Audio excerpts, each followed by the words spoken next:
Hi there guys, this is Benjamin here and welcome back to part 5 of how to succeed with email marketing using solo ads. In this video, we are going to discuss about Google Postmaster.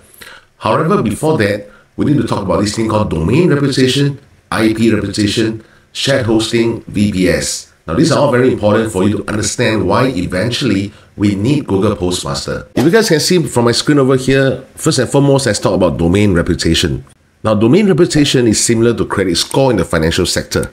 So if you have a good credit score, the banks will naturally see you as a valuable customer and give you preferential treatment. So it's the same when it comes to email marketing. If your domain has a good reputation, it will signal to ISPs like Gmail, Yahoo, Hotmail that your emails are relevant and valuable to the recipient, hence landing them in their inbox.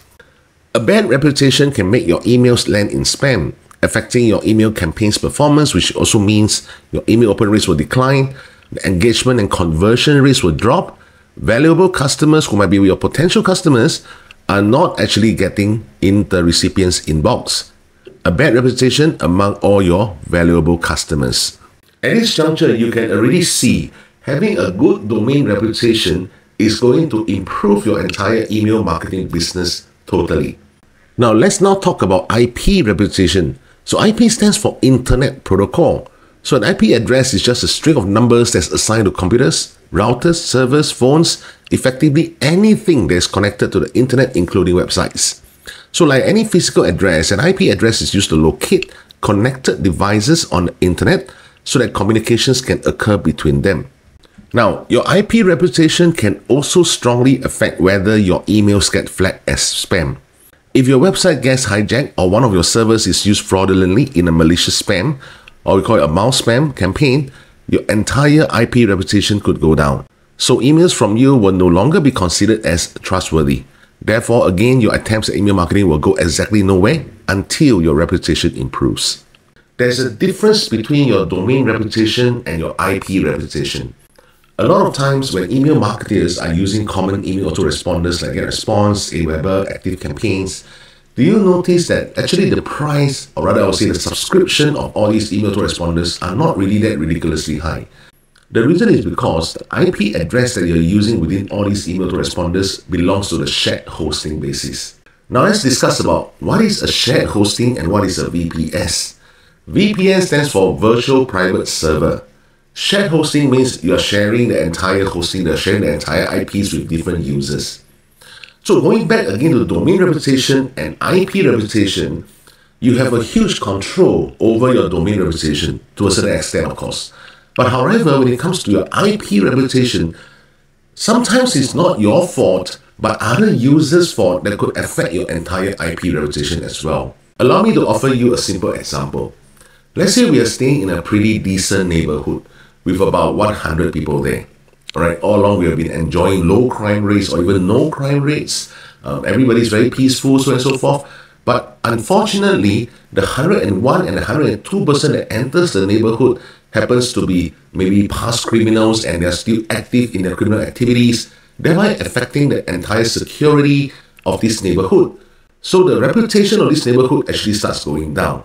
Now, this is the same analogy when it comes to using shared IPs with common email autoresponders like what I mentioned just now. So it might not be your fault, it could be someone else's who do not really understand how to use all these email autoresponders for proper email marketing business and end up affecting your entire IP score. However, when it comes to domain reputation, now domain reputation refers to, back again to the same analogy, your own house. You are the owner of the house. So to a large extent, you have control over like the cleanliness, the security of your very own house. Okay, so I want you guys to see the difference between an IP reputation and a domain reputation at this point in time. So moving forward, how exactly do we check our IP reputation and domain reputation? Now, in a lot of my previous videos, I did mention to you guys that more than 90% of our email leads while you're growing your email list belongs to Gmail. So in this video, I'm going to share with you guys how to verify your domain using this thing called Google Postmaster. First and foremost, in google.com, type in Google Postmaster. So the very first search result usually is the one that we are looking for. Now you notice that the URL is www.gmail.com/Google Postmaster. So click on that. Now this is where they ask you to get started. Okay, it's a Postmaster 2. Bearing in mind that every Gmail account has their own Google Postmaster. So by following the subsequent steps along the way in this video, make sure that you're aware which Gmail account is the one that you're using to verify your domain.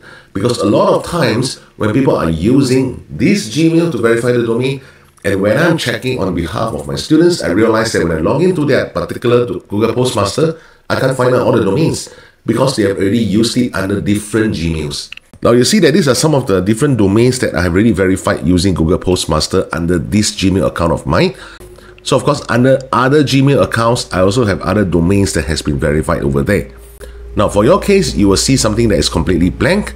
So first and foremost, hit on the plus icon over here, and it'll ask you to enter your domain name. So for example, your domain can be abc.com. All right, let me just use this as an example. Then hit on the next button. Now they will start to give you this thing called a TXT record over here. So what you need to do now is to insert this TXT record into the DNS of your domain. Now the hosting platform that we use to purchase the domain and to host the domain is Bluehost. Over here, this is one of my students' account, and I'm going to use her account to share with you guys how to insert that TXT record from Google Postmaster to verify your domain. Now the reason for that is very simple, because recently Bluehost has just changed their entire interface. So in order to do so, click on domain names.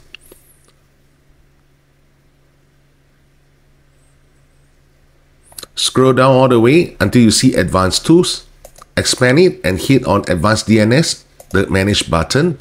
All right, just continue.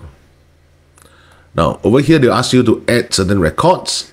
Okay, you can also see all the records of your DNS settings. So I'm going to click on add record. Now over here, just choose TXT. This one, choose the add option, and this is the TXT value that you're supposed to have obtained over here. Copy and paste the entire thing and paste it here. All right, under TTL, you can choose anything you want. Usually I just choose 1 hour and click on the add button.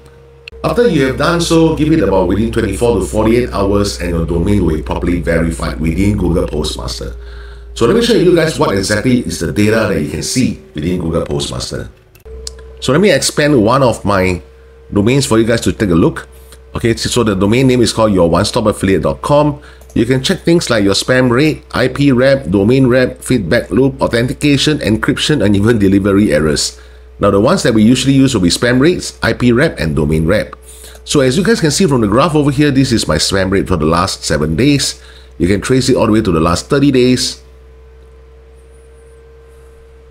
Okay, you can also trace all the way back to the last 60 days. So on and so forth. All right, so let's take a look for IP reputation, right, for the last 60 days. So my IP reputation has constantly been at a medium level, which is not too bad. All right. However, when you notice that your IP level is already at the bad level, or rather your IP reputation is already at a bad level, then this is where something has to be done. Now, then for the domain reputation, for the last 60 days, let's take a look. So it has been constantly high. Okay. So this is whatever I can control, and it has been consistently at a high reputation for the last 60 days. Let's check for the last 120 days. Right, this is the maximum that you can go within Google Postmaster, and you can see over here it has constantly been high because I have my way of managing my domain reputation, which usually I'll share them with my own coaching students. What can you do when you have a high domain reputation but a very bad IP reputation? Now this is where you can do a screenshot from your Google Postmaster and send it to whatever email autoresponders customer service support that you are using, and explain to them that, look, my domain rep is good, but my IP rep is bad. So is it possible for you to move my account to a different shared IP whereby the IP reputation is not that bad because it's affecting my entire email marketing business? All right. Now let me just give you some clues in terms of how to manage your domain reputation. In order to manage your domain reputation well, you have to consistently make sure that you are checking your domain rep. Sometimes your domain rep can fall to a medium level, right? But if you are doing the correct thing, eventually you will move back to the high level for your domain reputation. Certain things that you can do to make sure that your domain reputation remains good is things like whenever your subscribers email you, make sure you are emailing them back. It does not really matter whether you're going to email them back on the same time or the same day that they email you. Usually, like even 1 week or 2 weeks gap is perfectly fine. Just make sure that there's a healthy communication to and fro between your subscribers and yourself. So this is one of the very best clue for you guys to make sure that your domain reputation always maintained at a high level. The second strategy that I'll share with you guys on how to maintain your domain reputation is in terms of your email sending frequency. Now, if you guys have watched my previous training videos on email marketing, I mentioned about the frequency in terms of how often should you be sending your emails. Because if your frequency is too low, you're unable to catch the eyeball of your subscribers compared to your competitors who are sending like 3, 4, 5 emails every single day. Again, if your frequency is too high, like you're sending like 10 emails every day, then end up it's just going to spoil your domain reputation also. Alright, so the one thing that we use is to monitor this thing called open rates. So long as your open rates is healthy, you can increase the frequency from 1 to 2 to even 3 eventually.